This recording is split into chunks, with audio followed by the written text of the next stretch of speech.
Children have this amazing way of becoming exactly what we tell them they are. If we tell them they are kind, they will be kind. We can teach them to share toys, to take turns in line, to help others, to speak kindly to others, and to listen to their moms and their daycare workers. Talk about being respectful with them. Talk about being polite with people and treating others the way they would want to be treated. As a parent, demonstrate this behavior towards others and towards your children. My husband's grandmother gave me some really sage advice when I was a young mom. With 4 sons, she said, "Don't worry, dear, they won't do that when they're 30. And she was mostly right. When I was thinking about things that I wish that I had done differently or that I knew about, a couple of things came to mind. The first one was the peer pressure that is on young mothers today, and that was no different back in my day. The pressure came mostly, though, from parents and grandparents and sisters and brothers, mostly family. And I think today it's more friends that put pressure on each other to conform to whatever the latest trend is in bringing up children. Whether it's breastfeeding or bottle feeding or cloth diapers or disposable diapers or discipline or no discipline, whatever. I wished then that I had known there are many right ways to do it. And the best is what makes sense for your own family. And I think intuitively you know that. What do I want for my children? And I think that's changed over the years. As I started as a new mom, you want them to be safe, and happy, and be sure about being loved. And I think that's pretty simple to some extent when they're in your own little place. But as you grow older and your children are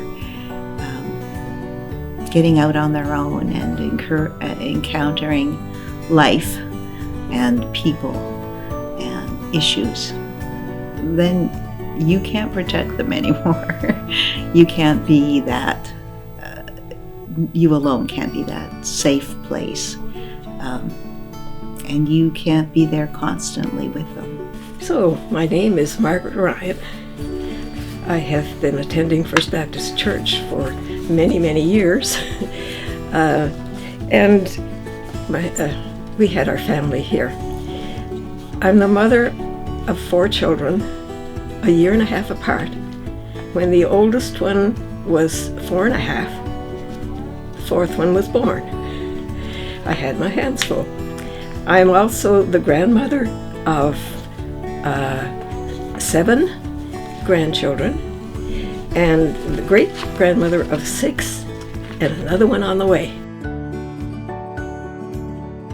I think it's important that you let each one of them be themselves. You don't try to, you don't compare them with other people and say, why don't you do this like so-and-so, or why don't you do that?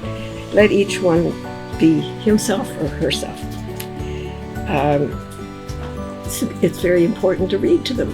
My husband and I both read to the children, especially at bedtime. Teach the children to be helpful and capable. They will become helpful and capable. Assign chores that they are expected to do. Pick up toys, hang up their clothes, put their boots in the place that they belong. Let them choose their own clothes. It may not be what you choose for them, but it could be a cheerful way to start the day. The second thing that I thought of about being a mom that I didn't know back in my young days was the importance of mistakes. How important it is for children to be allowed to make mistakes. It's so tempting because we know the way things should be, that we protect our kids from ever making mistakes. And when we do that, we rob them of a lot. We rob them of self-confidence, resilience. We rob them of learning to solve problems, which is hugely important. I guess I thought I had to protect them from everything, and that's just not true. I told my oldest daughter that I had been asked to do this, and when I told her, she reminded me of the advice I gave to her when she had her boys, and by this time they were in their teens, so as more than daycare age. But keep this in mind when your children grow older. She said, pick your battles. Don't sweat the small stuff. You know that teens have their own unique hairstyles and their own dress codes. As long as they're decently covered. Hair grows, styles change. And remember that love conquers all. And most of all, love them and tell them that you love them. That will develop a loving child towards you and towards others.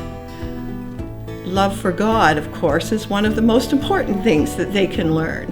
And I would hope that you can depend upon God to help you develop the patience and the strength that you will need in raising your child. So though there are things that I perhaps wish I had done differently, there are some things that we did well.